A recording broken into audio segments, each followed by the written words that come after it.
Okay, the art history for this week is about Impressionism. You've probably seen quite a few of these paintings before, but you may not know a lot about Impressionism, so here we go. Impressionism occurred in France mostly in the late 1800s. And the reason that it kind of became famous was because it started a new style of art.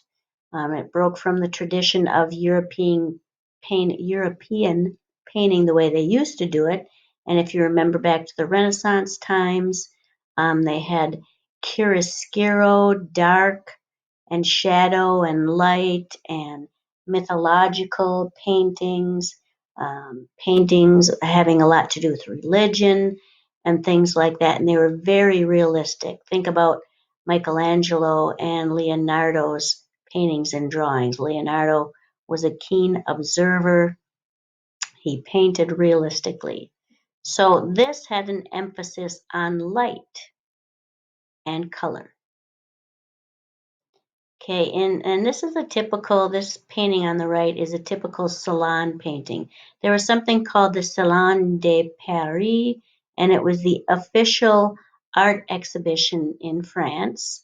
The academy or the painting schools of arts did this, and it was one of the very greatest events in the world, in the Western world.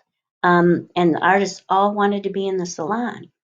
Well, a lot of these impressionists put their work in or entered their work in the salon. This is an example of one right here by Claude Monet, but they were rejected because they didn't look like the typical paintings that all of the very conservative salon judges liked, like this one up here. So they were made fun of, and they gave them a name, Impressionists. And so they kind of laughed at these paintings. They thought they were just silly, and they weren't realistic, and they were crude. And so they gave them this name. And this painting by Claude Monet, the title of it is Impression Sunrise. So it's his impression of a sunrise. That's kind of where the name came from. Another famous painter during this time, his name was Paul Cézanne. He was kind of one of the very earliest impressionists, and you can see he wanted to practice how to create forms with brush strokes and color. And so he didn't blend the colors together. He put brush strokes on the page. And these were kind of everyday life. He did a lot of still lives, did Paul Cézanne. Another famous Impressionist painter was Edgar Degas, and he did a lot of paintings of ballet uh, dancers practicing, so they weren't posed or staged or portraits. This was them going about their business, everyday life kind of things. And again, it wasn't the conservative approach like this one is very posed and stylized. This is what was happening at the time, as far as natural, I guess, everyday subjects. Another famous painter of the time was Pierre-Auguste Renoir, and he did a lot of paintings. His paintings were definitely little slashes of brush strokes and not a lot of blending of paint on the canvas. Another painting by Claude Monet, where you can see the brush strokes and you can see how there's not a lot of details. He was interested in how the light worked. Another painter, Gustave Caillebotte. I don't know how to pronounce his name. I should look that up. Anyway, when you look at his paintings, he used a lot of linear perspective like they did in the Renaissance, but with everyday life. This is 2-point perspective. This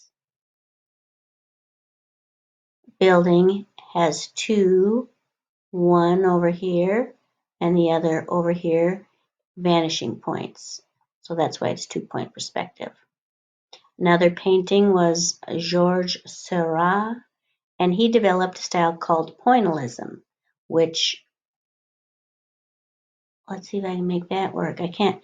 So you can see this, see all these little dots? These dots of paint are mostly reds, blues, and yellows, the primary colors, and they mix, your eye mixes them when you look at them. This is a huge painting. This is gigantic. Anyway, and all those dots took him forever. If you look up close at it, like I say, you can see the dots and your eye blends them. So they didn't blend the paint on the paper or, mix it ahead of time and put it on the paper.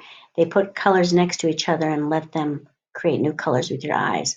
Water lilies, Claude Monet, he is the most famous Impressionist painter, Claude Monet. Now, Vincent van Gogh, you might think, was an Impressionist, but he was not. He was considered a post-Impressionist. That means after the Impressionists. So you can see that he went with their style a lot, with the big, bold brush strokes. So here's some of his work. You guys have all seen The Starry Night, and you can see the thick brush strokes on this moon over here.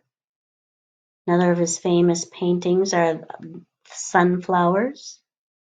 So again, here are the characteristics of Impressionist art. Originated in France, everyday subjects and a lot of landscapes. So they went and painted outside. Small visible brush strokes. They did not blend the colors together. Very bright, vibrant colors compared to the dark colors of the Renaissance times. Thick brush strokes, that's what impasto means. They didn't mix the colors on the palette. They put them next to each other like in this painting and let your eye mix them. And they had synthetic and tube paints, and instead of having to mix them, themselves, so they could paint faster. In the old days, they had to grind things up and mix them with their linseed oil and make it work that way. But right in the 1880s, 1870s, they had paint in tubes. More, they painted outside. That's what en plein air means, painting outside, like this guy right here.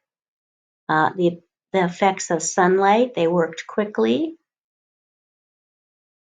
And then you are going to have to watch this video.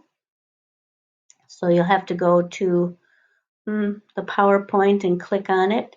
But this is one, or maybe it'll be right in the Google Forms. We'll see.